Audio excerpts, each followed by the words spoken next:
Ayo, Isidro, holler at the people. 10,000 tacos. Welcome to 10,000 Tacos. 10,000 Tacos is a podcast that takes a look at the world, the taco world and beyond, through the eyes of a taquero. I'm Isidro Salas, your host, and I grew up in a taco truck, and I want to share with you those experiences and many of those lessons that have shaped the way I look at the world today. 10,000 tacos. Yo, 10,000 tacos. Hey everyone, welcome back to another episode of 10,000 Tacos. Before we get started with today's episode, and you're going to notice something different. Obviously, I haven't been back in a while, and if you've been keeping up, hopefully you have, you know that I've undergone a few important changes. So this episode, though, is, if you have been keeping up, recall that I was going to be active on Clubhouse a lot more, and I was going to try to integrate the podcast along with some of the discussions on Clubhouse. So this is the beginning of that, and what better way to start that process than with this conversation. Actually, it's a panel discussion where we were talking about Nixtamalization, and we brought on, actually not we, it's my new dear friend, José, who is the Texas Monthly taco editor. Yes, you heard that right. The first in the country, first taco editor for a major newspaper. I don't know if you could still call it a newspaper, but anyway, he put together this panel of wonderful individuals, and together we were talking about nixtamalization, the process, and some of the things that are important into not just making tacos, but also running a business or their experience. So I wanted to bring that conversation, that panel, to you guys, and without further ado. Welcome, everybody. My name is José Ralat, Texas Monthly's taco editor and the author of American Tacos, a history and guide. With me is my good friend and yours, Isidro Salas, fellow moderator of the Taco Trail Taco Life Club, and this is the weekly Taco Life Room, where we discuss specific topics every week. This week we have played around with a two-parter. We spoke this morning in the daily breakfast taco room with some of our European friends and Australian friends. I see Toby from Sydney is in the room. Hey, Q. So this week we're going to be talking about maíz, nixtamal, and masa. Before I get any further, though, I want to say this is being recorded because we're testing something out. Second of all, right, let me get back to the topic.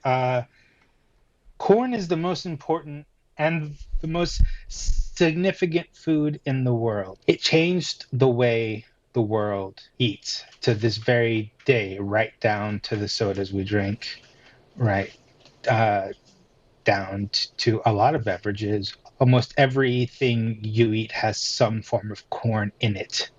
Corn comes from Mexico, where, according to the Maya, the first humans were created from corn. However, corn was invented or cultivated by humans. So you might say that corn is God. We invented God. Corn must be propagated manually, that is by humans. There are something like 62 heirloom varieties of corn, not including hybrids or transgenic varietals. It is a cultural touchstone. It is the root of Mexican identity. Uh, it's the foundation. It's everything. And so we're going to talk about that. And we're going to talk about how corn is made into one of the most nutrient-rich foods we have via the nixtamalization process, which involves three ingredients: water, corn, and calcium hydroxide, otherwise called cal or slaked lime. It is a rocky mineral. It's a mineral that becomes a powder and dissolves into the water. You heat up the mixture. It cooks for a certain period of time. It sits, and then what happens is that the husk, the hull or pericarp, is separated from the rest of the corn kernel, releasing nutrients trapped inside the corn, nutrients that we need to survive, like niacin. You can rinse that, grind it, and form masa, which can be made into tortillas, tlacoyos, huaraches, a lot of street foods. And so with me is a very esteemed panel of experts, including my co-host Isidro Salas. We will go down the way that I see the panelists. So Isidro, if you want to quickly introduce yourself, then I'll take over once again. Yeah, thanks, Jose. Yeah, I'm just here for the tacos, of course. I grew up in a taco truck in San Jose, California. So we made a bunch of them, we sold a bunch of them, and we ate a bunch of them. And I really didn't know much about the nixtamalization process. So I'm really here to learn, listen, and record. So thank you, Jose. Thank you. First up, we have Andrea, who wrote a couple of amazing articles on corn, nixtamal, and alternative uses for masa, including drinks. Hi, Andrea. How are you? Hello. Hey, nice to meet you. I'm good. How are you? I'm doing well, thank you. So, can you A, tell us a little bit more about yourself, and B, get right down to the topic? Let's begin with what attracts you to it. What attracts me to Nixtamal? Yes. Okay. Well, my name is Andrea Aliseda. I am a writer based out of Los Angeles, California right now. And what attracts me to Nixtamal, I think it's like the mystery really of how it came about, and also just a curiosity of this food that has been so essential, so quintessential to my diet as a Mexican person, Mexican American person, and just looking into that process and just kind of opening up Pandora's box and realizing that there's so many curiosities and things to learn about Nixtamal. So yeah. Great, thank you. I actually sent your article to Toby, who is listening here in the room, because nixtamalizing corn is tricky. It depends on what type of corn, what the humidity in the room is, all these variables, and your article distilled that very clearly for the home cook. Why do you think that's important? I think it's important to reconnect with your culture, especially when you're away from home. And I think that's part of what attracts me so much to the work that I do, is because I was born in Tijuana, and which is across the border from San Diego, and I lived in the United States for most of my life. And realizing, that food is such a huge part of our culture, and keeping food intact in your everyday is really nourishing. Like they say, culture is healing. So Nixtamal is just another part of that. It's a much more labor intensive part of that, but it's a piece of that puzzle. Awesome, thank you. Next, we have Andres Garza from McAllen. He is a tortillero at Neighborhood Molino. Hi, Andres. Hey, Jose. How are you? I'm doing well. How are you? Good, good. Thanks for having me and for hosting this. Can you tell us a little bit more about yourself and what you do? Yeah, so right now I'm based in McAllen in the Rio Grande Valley, which is the border southern tip of Texas. I operate Neighborhood Molino, which is a small scale operation where we sell heirloom tortillas and masa to the public, to local restaurants. And we just started doing a little brunch service out of my mother-in-law's bakery, showcasing masa in different ways. And I learned it from my time at Nixta Taqueria and Austin with Edgar, who's also a panelist here. Why do you call it neighborhood? Neighborhood, because in Mexico, I grew up in Monterrey, and there was, tortillerias and molinos in different neighborhoods, in different barrios, and none of them have any names.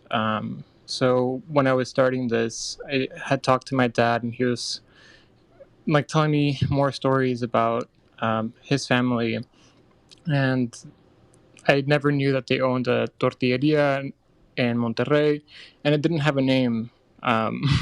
They just called it Tortilleria de Barrio, or like the one there in that neighborhood. So it's kind of like a little bit of a play on that. And I also think, having one English word, one Spanish word really highlights a little bit of what it's like living on the border and having like two identities at the same time. Do you think that, or have you found that most tortillerias use maseca? They don't nixtamalize their own corn? Yeah, so most of them use maseca. I know in the valley we have at least 120 tortillerias, and I know of one that does nixtamal. They don't have a location even. It's a little hole in the wall in downtown, and that's the only one that has continued that I know of to do the nixtamal. I'm sure there's others that I haven't come across. But even the one that my family owns in Monterrey, my dad had told me stories about how he remembers the smell of the maize and it being ground in the morning. But right now we have a tío, he's like in his 80s, and he still owns it, but they don't do the nixtamal anymore. It's just maseca. So Neighborhood Molino, this little project, it's like a little bit of cultural resistance and paying homage to a lot of those histories. Thank you. When I visited Del Rio, which is another border town, in 2019, and I visited Tortilleria Haraiza, which is like at least 50 years old, and I talked to the owner. He's the only employee. He disassembled all the machinery voluntarily because he was so excited that someone was interested. And then he told me a really sad story. He told me that business is getting almost too difficult because people are crossing into Acuña and buying what he called animal feed grade corn tortillas for pennies on the dollar. And he can't compete with that. Have you seen anything like that? Yeah, I have. I know at least that there's sales of like GMO corn that's supposedly made for human consumption, but looking at the quality of that and the quality of animal feed, you can see like at least in the cleanliness of the grains. But the kind of grain itself is pretty much the same. They're both equally like deficient and in nutrition and quality. And I know that a lot of people are buying maize in Matamoros and crossing it into Brownsville, and a lot of it is also primarily supposed to be used for animal feed. And you know, a lot of these prices are like ridiculously low. So because whenever I started all this, it was kind of hard to try to explain to people about the prices, and being met with a lot of resistance. And I was trying to find like cheaper alternatives and different ways of sourcing something from closer by, and that's kind of what I came across too. And it's pretty sad. Jose, you probably your mute button. You probably. There we go. Yeah, sorry. Yeah, sorry. he's new. He's new to this, guys. So give him a break. Andres, where do you source your corn? Right now, I only use Tatemó. They're a company based in Mexico City, and I'm pretty sure more people are getting familiar with the work that they're doing. Yes. Yeah, they buy surplus corn from the family farms, so it's an additional revenue stream for these sustenance farmers. I think that's a fantastic model. Yeah, and their warehouse is in Laredo, so it doesn't have to travel too far to get to us, which is also something that I was concerned about. I did not know that. Do they live in Austin now? I believe they're still in Mexico City. Okay. Francisco and Mariana, the two owners, but they do make trips up to Laredo to the warehouse. Okay. All right. Thank you. Welcome. Next we have AQ, Anastacia Quiñones-Pittman, executive chef at José, named after me. No, it's not. She recently got a little molinito, and she's now nixtamalizing. AQ, can you tell us a little bit more about yourself and why you decided to try nixtamalization? Yeah, hi everyone. I am the executive chef, like Jose said, at Jose in Dallas. I was actually one of the first restaurants in Dallas 10 years ago to do the nixtamalized corn at Alma. It was a little ahead of its time, so we shut down briefly after opening, but I hadn't done nixtamalized corn for about 8 years. The machines that we were getting in from Mexico, the health inspectors were kind of catching on to us and realizing that they weren't up to code to their standards. So as soon as we would get a whistle blown, we would, kind of hide it in the back or put coats over the machine and stop using it. But they caught on pretty quick and shut us down. So after that restaurant, I started doing volume, and it's really difficult to produce 1,000 corn tortillas for really big volume, which is what we do now. I can do 500 to 700 covers on a Friday, Saturday night. So it's just in a very, very tiny space. So it just wasn't ideal for the restaurant that I'm in now. However, it's just something that I've always wanted to go back to doing. When I saw that Hacienda had a tabletop molino, it was definitely something that I wanted to try again for a future project that I have coming up. So we ordered one, and about 16 weeks later it arrived. And it's been a process just because it's been about 8 years since I've done it, and some things have changed. So we're still testing out batches before we start to sell them, and we have friends come over and do taste tests and stuff, but I'm not quite ready to brag about them yet. Can you send some over to Denver? I would love to test it. Yeah, yeah, I don't know if we're we're that confident yet. We're still playing around. I'm getting my corn legs back. I will be the guinea pig. I don't care. You can put poison. I don't care. It'll be good. I'll survive. Trust me. But now, congratulations. Thanks.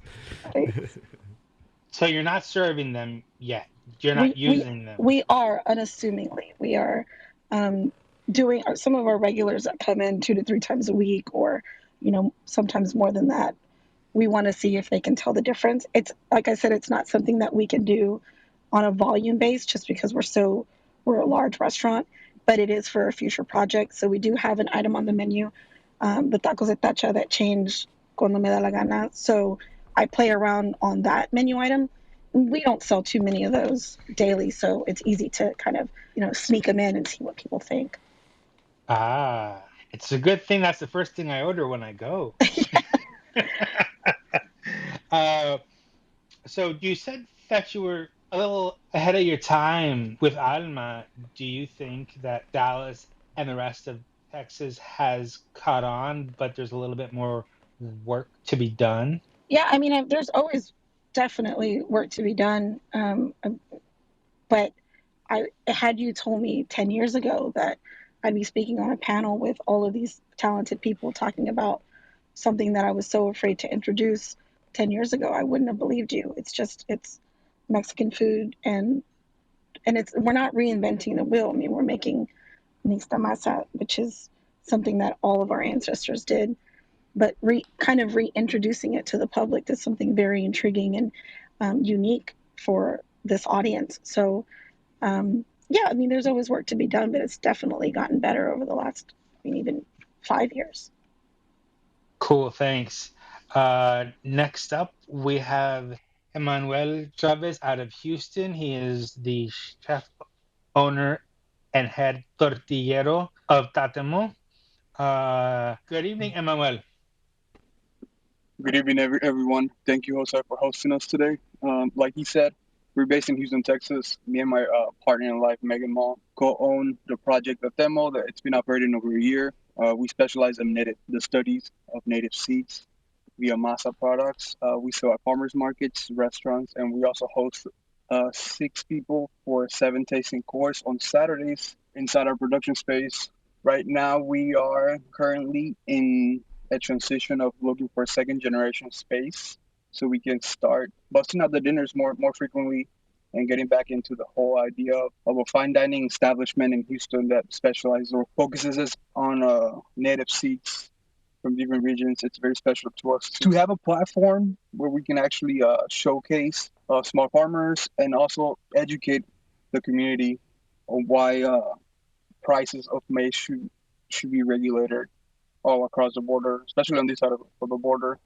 We started selling tortillas a year ago, like I said, at 75 cents per tortilla. Our goal is in the next 2 years to normalize a tortilla at 88 cents. And in order for us to do that is by showcasing the actual labor from the farmers, the labor that companies like Tatemó, Hacienda, EBC Maíces, Agropa, and all those guys do by dealing with importation and the storage of the seed, us buying the seeds at fair prices, and then nixtamalizing it and producing it so we can actually have a wholesome, delicious, and actual tortilla at our tables.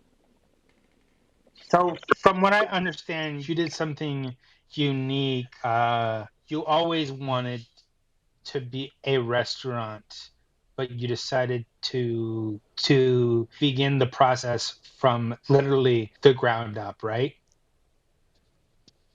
So we moved back from Seattle almost 2 summers ago, and with the intention of opening Tatemó as a full-on restaurant.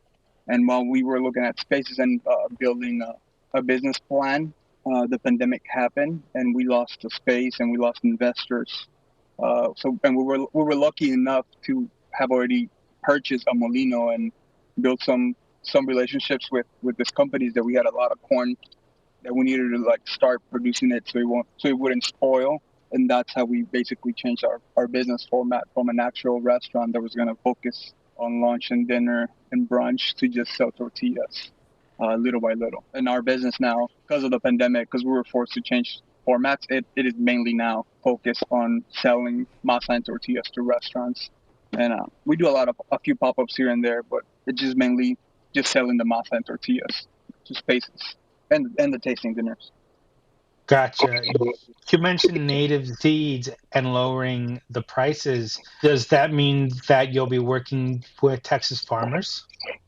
No, actually, since utilizing American seeds to us, doesn't really speak to where we come from, especially me being from Mexico City. So when we were doing R&D in the beginning of the demo, we utilized a lot of seeds from Texas, from a few from Wisconsin, Nebraska. We got our hands from a few seeds from Canada, and the storytelling wasn't there for us. We weren't as passionate about them, although they were very delicious. We were just not passionate about them as we are with native seeds from Mexico. Well, you could have just said, Texas is Mexico, so what's it matter? Thank you. Next up, we have Edgar, co-owner and executive chef of Nixta Taqueria in Austin. What's up, Edgar? What's going on? What's going on, y'all? Thanks for having us, Jose. My name is Edgar Rico. I am a taquero and chef from here in Austin, Texas. We run a small little quaint taqueria specializing in only serving corn tortillas. We do tacos we call ourselves a taqueria, but we definitely do tacos that are definitely a little outside the box and mainly actually vegetarian and vegan focused. Even though I am not either or. I enjoy meat just as much and enjoy a good campechana taco like anyone else. But just for the focus on this, and I just think it's something I wanted to kind of put a different light on with tacos instead of just doing traditional like carne asada or like al pastor. We wanted to focus on seasonality and just what's at its best in terms of Texas farmers, and also just what's really tasty as well. And I feel like it's a little more of a challenge to make a really good vegetable based taco taste good as opposed to a meat based taco. So that's kind of what we do in a nutshell. Do you think that was a tough sell at first?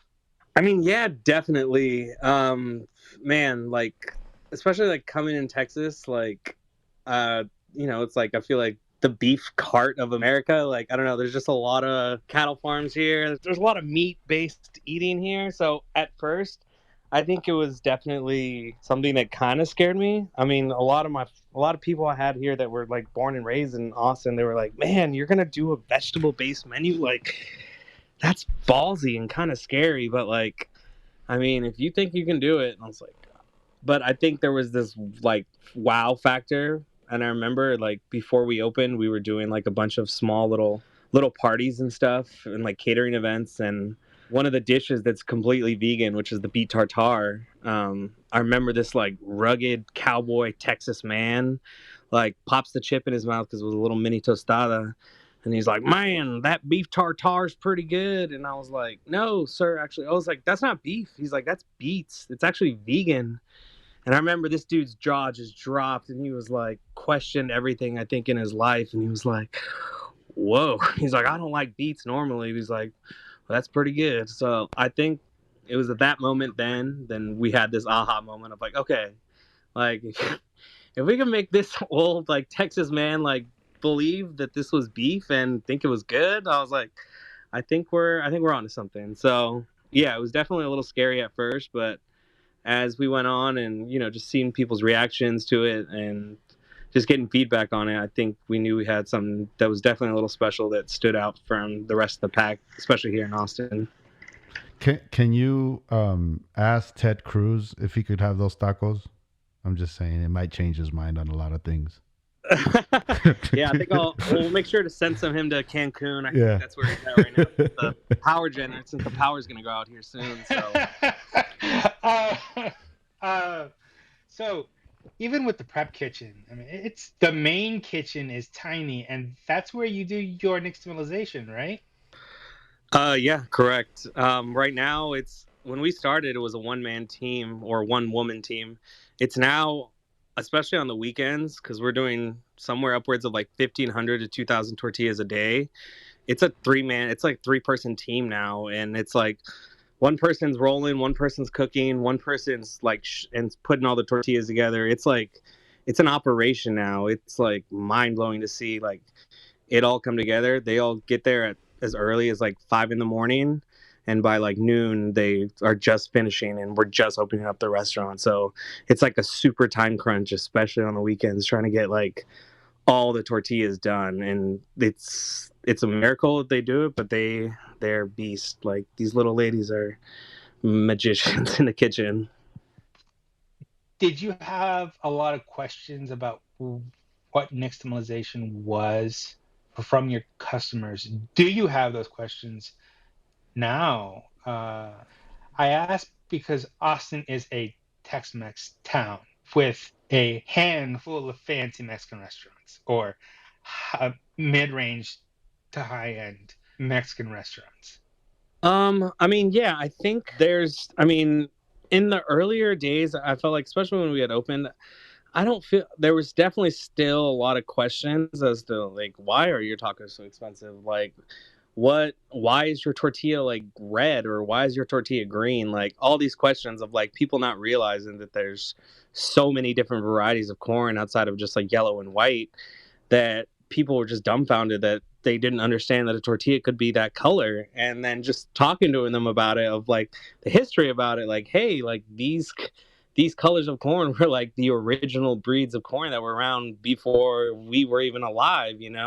So it's like educating people in that sense of like, okay, why is this tortilla that color? And then talking to them about the process of like the cal and the cooking and like the grinding, and showing them the molino, like kind of trying to connect all those dots for them to be like, and this is why this is this.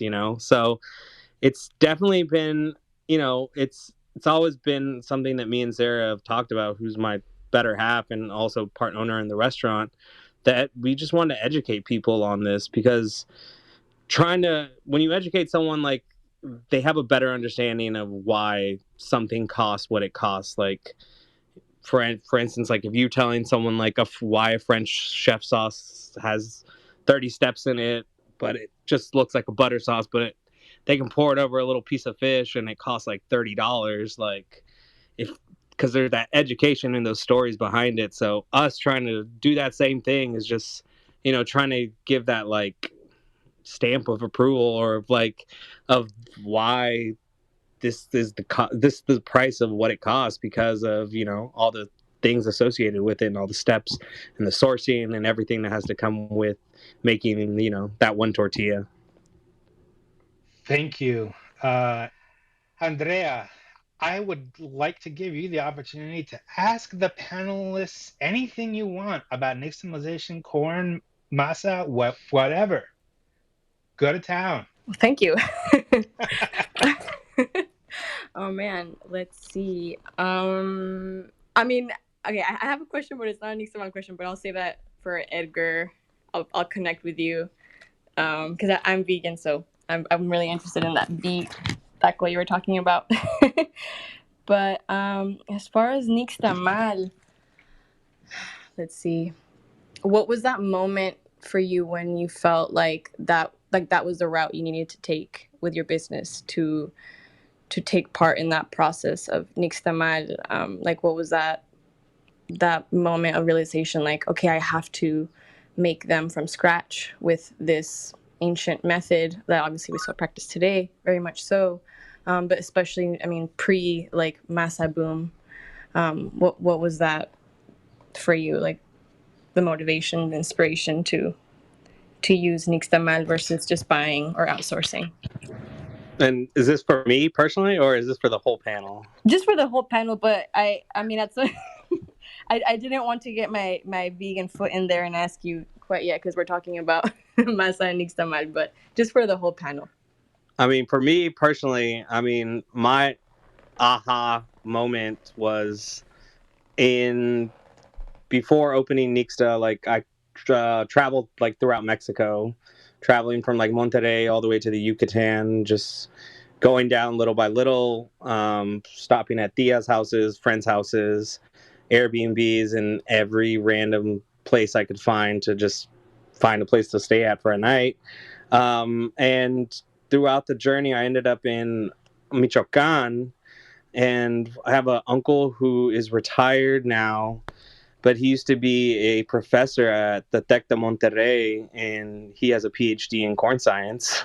So he was very just native with a lot of like small farmers that were growing corn out there, and he proceeded to take me out to this little town where there was like one road and one street, and we pulled up to this guy's house, and unfortunately he wasn't there, but everyone was like, if you just go up the road, he'll be right there, he's on a horse. And we're like, okay. So we proceeded to find this guy, and he went back to his house, and this guy just happened to have like a jungle field of corn that was growing back there. And I just remember my uncle was like, just go peel back the stalks and just check it out. And I was like, okay. And I just remember peeling back stalks and just seeing vibrant colors of corn that I had never personally seen in my life, where it was like a green corn, and then it was like a red corn, and then a purple corn. And I was just like flabbergasted and completely like in awe of this corn. I was like, at that point, I really didn't know there was anything outside of yellow, white, and blue. So to see these colors, I was like, whoa, just geeking out. And then we proceeded to have a meal that night with his wife with the same exact corn that they were growing in the back.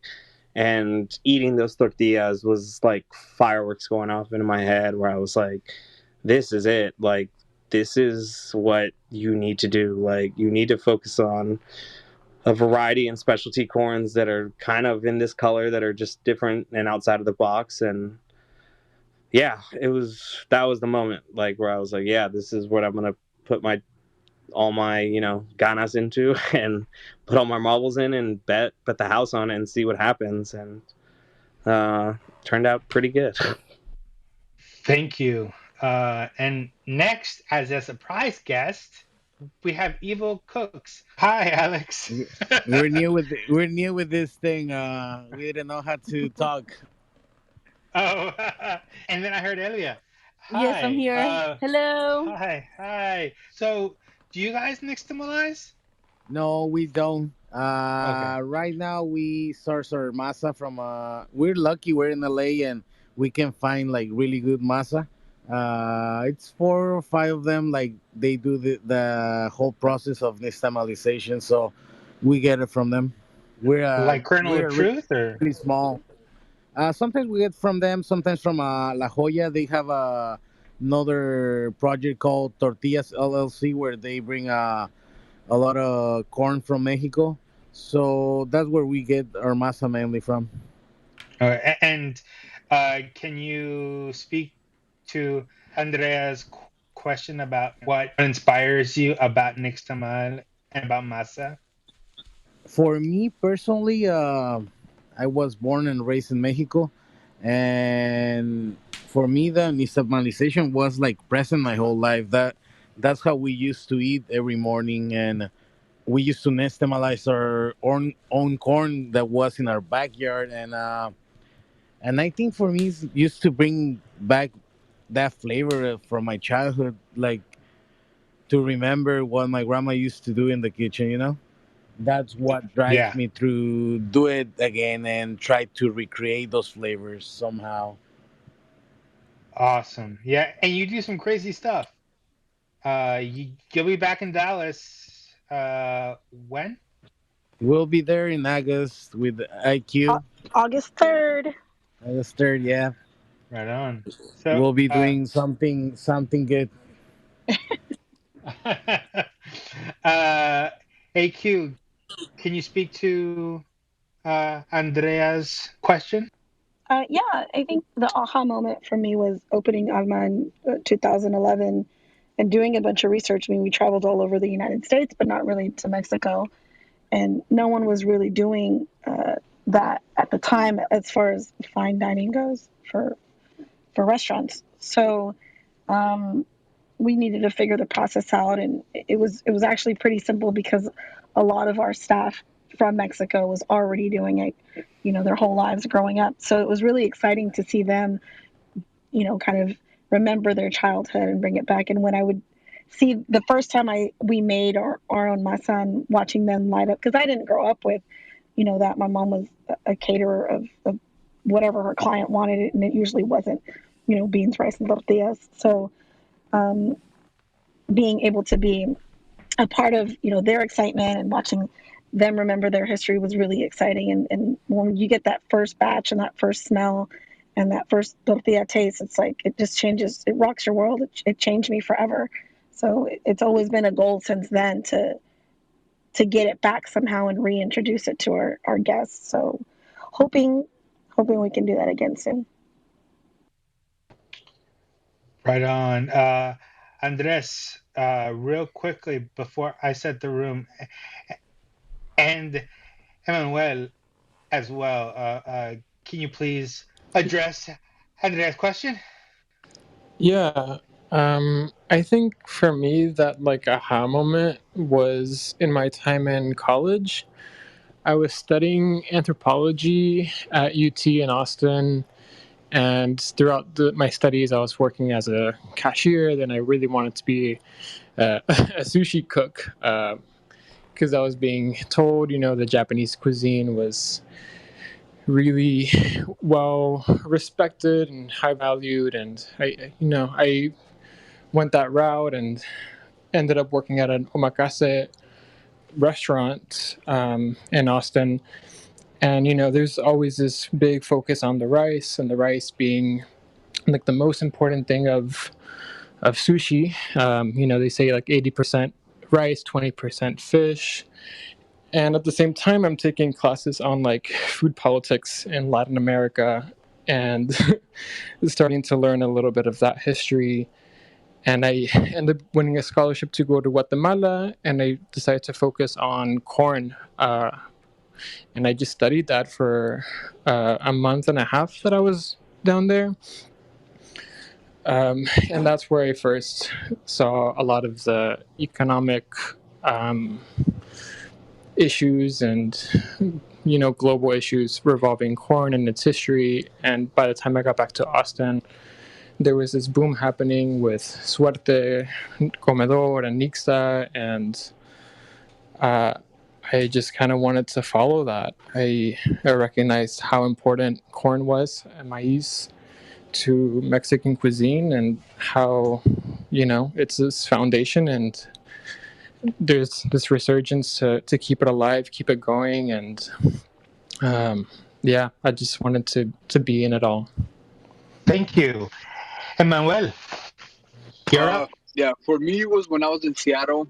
I was working on their Eric Rivera.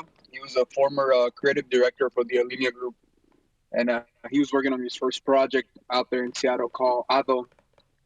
And Harvey was happening here in Houston, and I wanted to do a pop-up out there to collect some money to donate to the Houston Food Bank, just to help family and friends with Harvey. And when I was writing my list of ingredients and my proposal to do the pop-up, I had maseca in the list of my ingredients, and I was probably like 26, 27 years old. I'm 31 now, and like I said, he's a 3 Michelin star minded chef. He did not take that lightly. He went off on me during service. He basically told me if I've ever wanted to be taken seriously in this industry, that I needed to really look into where I come from and start cooking from a personal background, and not just from recipes or from chefs that I work under. And that, I think it was more the fact that he went off on me like during service of that it really pushed me to really dive myself into this whole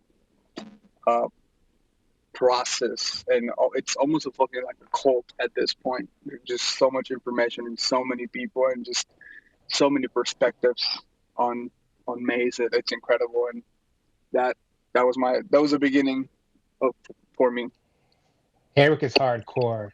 He threw down on what's his face, Tom Gordon Calicchio. Ramsay, who who botched Pegao, and as a fellow Puerto Rican, we take our Pegao really seriously. And so I didn't even have to watch the video. I just read Eric's thread and I just agreed 100% with what Eric said. He was right on. Anyway, I digress. Does anyone have any questions? If so, raise your hands or unmute yourselves, but please one at a time. I had a question for AQ. Um, when you said tacos de tacha, is that like a type of taco, or is it something endearing to you? I was kind of curious about that. Yeah, my growing up, my nickname was Tacha or Tachita after my grandmother. So, um, when you're running a really large restaurant, there's not a lot of, you can't really change the menu as often as you'd like. And I get bored really easily. So there are 2 or 3 things on the menu that I change cuando me da la gana. Or if, usually I'll have a farmer say, we have these amazing peaches or squash blossoms. And so I'll change the taco for the week or a couple of days, depending upon how often the supply is. And so that's the taco de tacha for the week. Depends on whatever's available or what corn I have or whatever the season is or what I feel like doing that day. Uh, it just hit me right now. I have a little white moment. I'm sorry, any white people get offended. I'm sorry.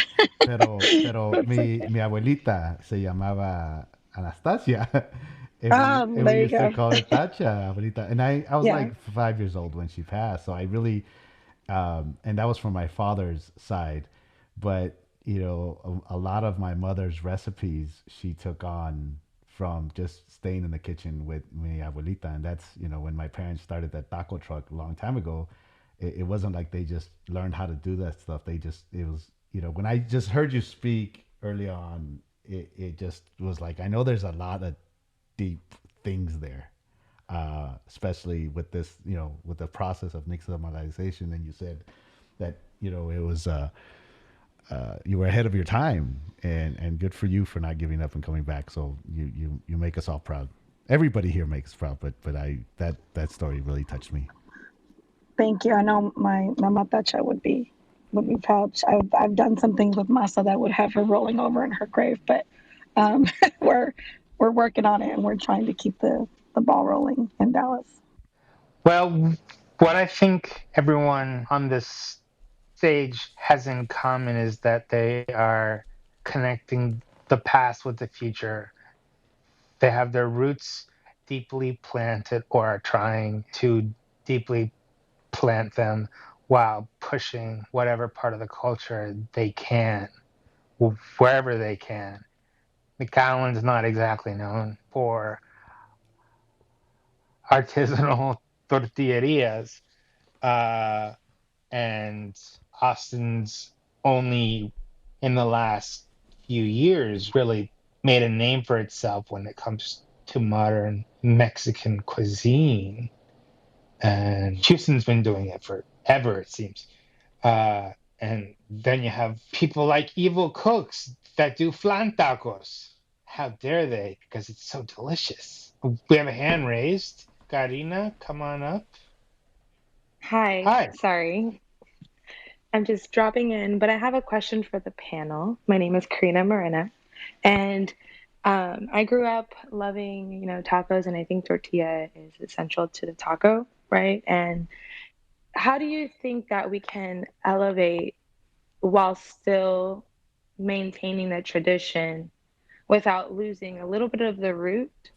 If in case of where it's coming from and how it's been made, getting it to a place where people can appreciate that and on its own, and that way we can gain a respect around, I feel like there's a lot of different restaurants that may not see the importance in the ingredients, and maíz and masa and then nixtamal, But what do you think as a community we can do to raise the standard of what we eat now, especially in Dallas?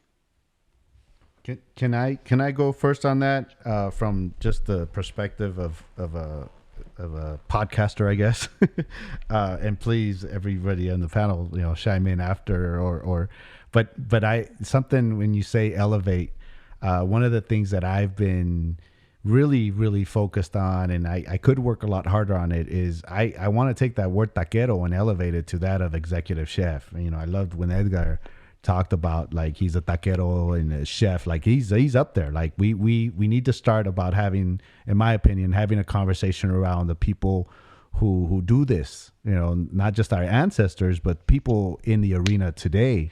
And we need to start talking about it as it's not just a street food. It's not just a, hey, it's a fun thing, a taquero or, a tamalero or something, even the paleteros.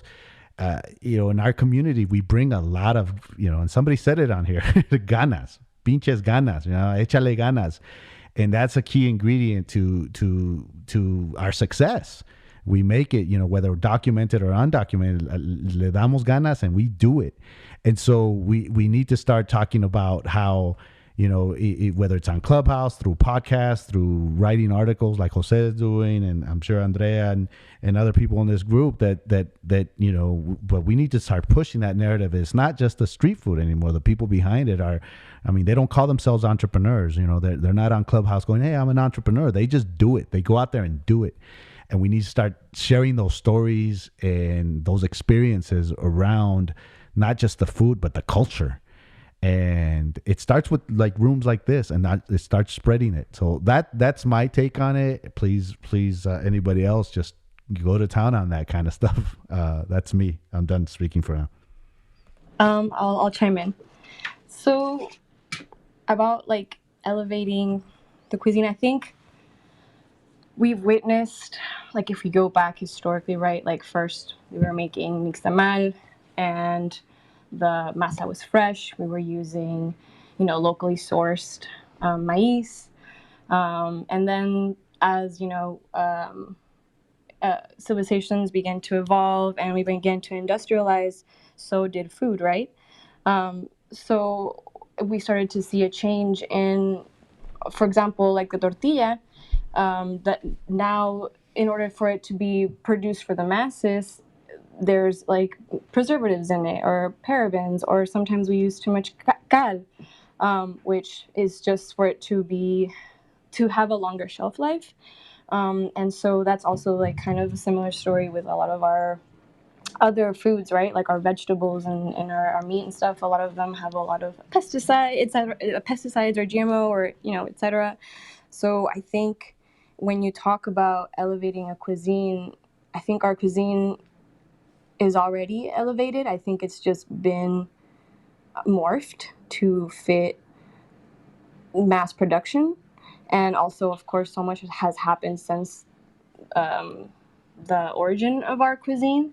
But I think that it would be really important to go back to our roots and be mindful of our ingredients. That's like a huge one, not only for flavor, but also because it matters where it's coming from and who's growing it, right?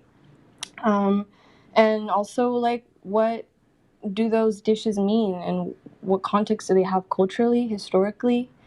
And how can we push it forward? I think is just that, going back to the land and what is local. I love, for example, and this is something that Emmanuel from Bolita does a lot. He uses local produce and he'll make like maize dishes. So I've kind of like adopted that and have just tried to go to like my local farmers market and find local produce and make like tetelas at home. Sometimes I'll put like little fresh like mint pressed into that. So kind of maybe like taking in what's already around us. It has a lot of flavor and value, and yeah. Oh, I'm sorry, I didn't mean to interrupt, but I just wanted to kind of clarify, as in, even though our food is elevated, it's really hard for regular, non-chefs to get access or even find the time to even the mind to where to find these things. And what, as as a community can we do to make finding a way to make this a thing in everyone's home, where we can have the steps forward to make it easier for us to find better maize for our foods, so we can all have access to better ingredients for a lower price. And is there ways that people can become channels for that, So I'm going to stop talking because now I'm getting lost, but that's initially what I was. Oh, no. That's a really good question. And I think I have the answer. And that is, it's a collaborative process between chroniclers, journalists, and producers, farmers,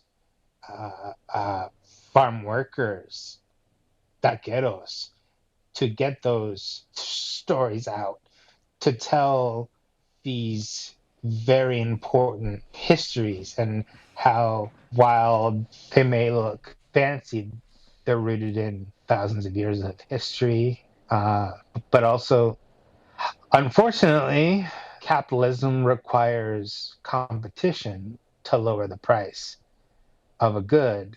So the tortilla as a commodity, as a high quality commodity, will have a high price point until there are tens or hundreds of corn purveyors like Hacienda, Tatemó, Agropa, and others supplying to tortillerias across North America.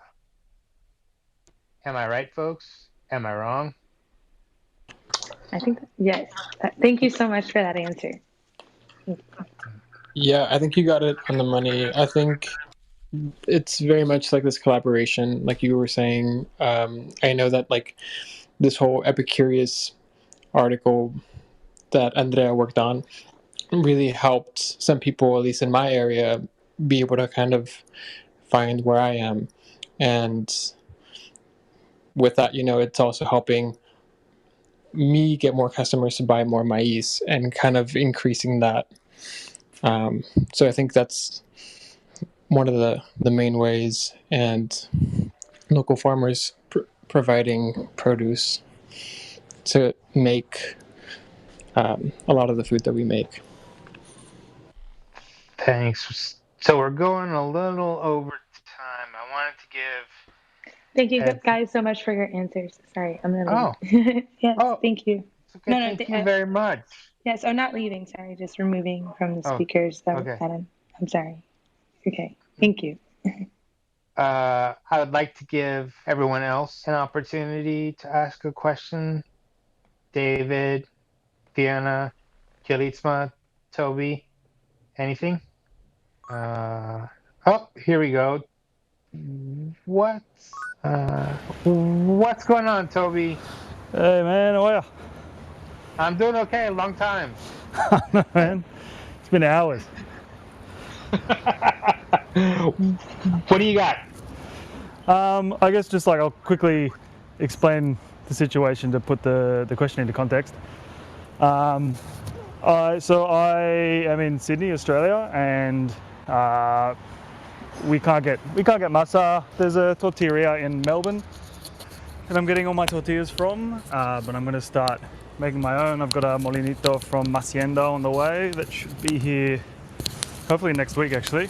But there's no one here to like teach us how to use it, guide us through Nixtamal, etc. I guess just like a question to the people on the panel that are making masa and Nixtamal.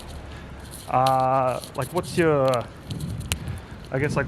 starting approach? Like you've got a molino, corn's arrived.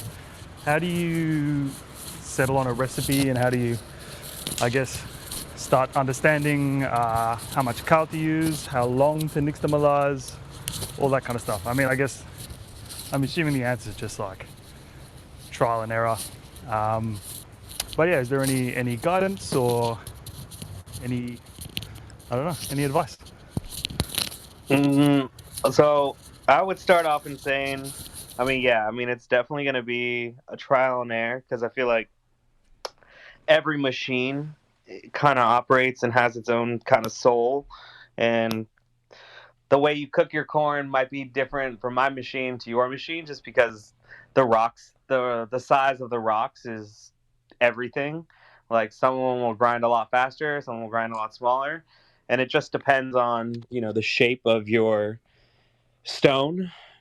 And you'll kind of find out as you go along the journey that there's different shapes and faces, as we say, that you can put on the stone design that'll make it cut a lot better. But I would say the biggest thing I would say is making sure your stones are sharp. That's the one, and that your stones before you grind are wet.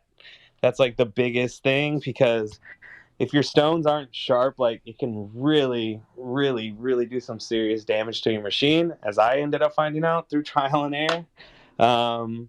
That if the stones aren't sharp, eventually like you'll start getting a lot of friction in between the stones, because if they're not sharp, there's nowhere for the masa to really go, and the stones just begin to shake, and that can completely ruin your machine, as it did mine. It ruined the ball bearings in the system, which made it was a whole episode, and we had to shut down the restaurant. But yeah, I would say making sure your stones are very sharp and just making sure those stones are wet, I would say, is a good place to start. And then, yeah, with the masa, that's definitely going to be just kind of trial and error because each machine is kind of its own beast. I want to chime in. I would say Edgar's definitely right as far as the stone goes. But also, the recipe that I had 10 years ago has changed from the recipe that I do now. So for me, I've experienced different types of masa with different types of corn. So I would say play around. Definitely don't, announce that you're going to be making, fresh corn tortillas that night, because you just never know what's going to happen until you just get it down. It's really just trial and error and lots of practice. And Toby, once you get used to it, it's making nixtamal. It's like making a dressing. Your ratios. You understand how certain corns emulsify with water, how much to rinse them and whatnot. And like this guy said, it's just trial and error. The more that you do it, the easier it gets. The more confident you get.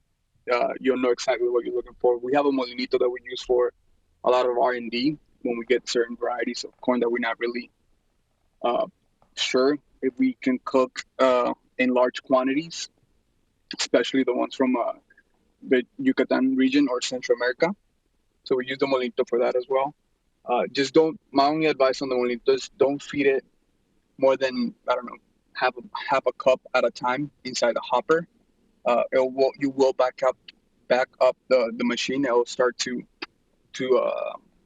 overwork itself and shut down. And I would add that if you're sourcing from Hacienda, Jorge ought to give you a little primer or primer on how to start, because it's in his interest to get you set up. But I also want to say it's a great question, and I think it's fantastic that you, as a chef in Sydney, are trying to be as true to the tradition halfway around the world from you.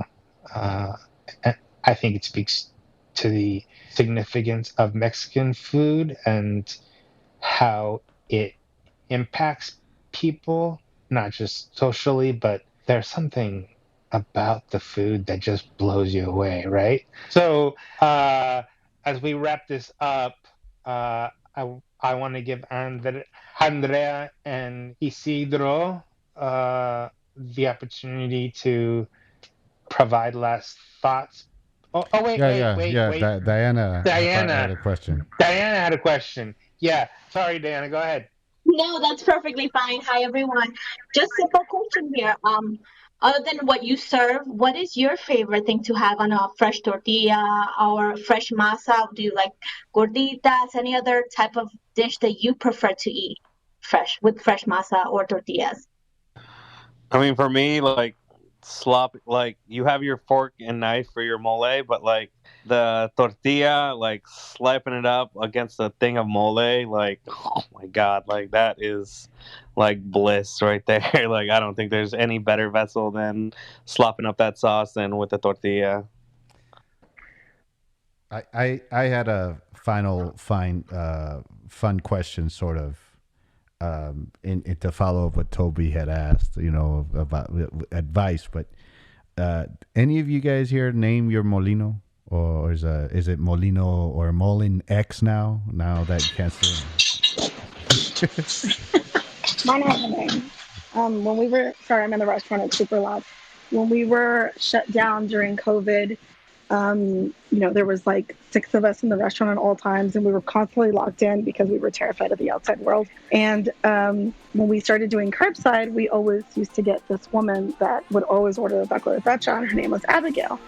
And my GM doesn't speak fluent Spanish, but my bar manager does, and so they would call out the name of whoever the curbside person was, like Matthew's here, and everybody would shout out Matthew. And one day my bar manager closed and he said, Abigail's here. And he's like, no, it's Abigail. And everyone was like, what? That's how you say it in Spanish? I'm like, yeah. So every time she ordered from now on, it was like, Abigail's here. Even after we opened the restaurant, there's 100 people sitting down in the restaurant. Everyone was shouting out her name. And so when the Molino showed up, I was like, oh my God, the Molinito. And everyone was like, Abigail, all at the same time. And I was like, fuck it, that's the name. That's her name. Abigail is here. And it's even a female. I love that. Of course, yeah. What a great story. Yeah, she's testy too.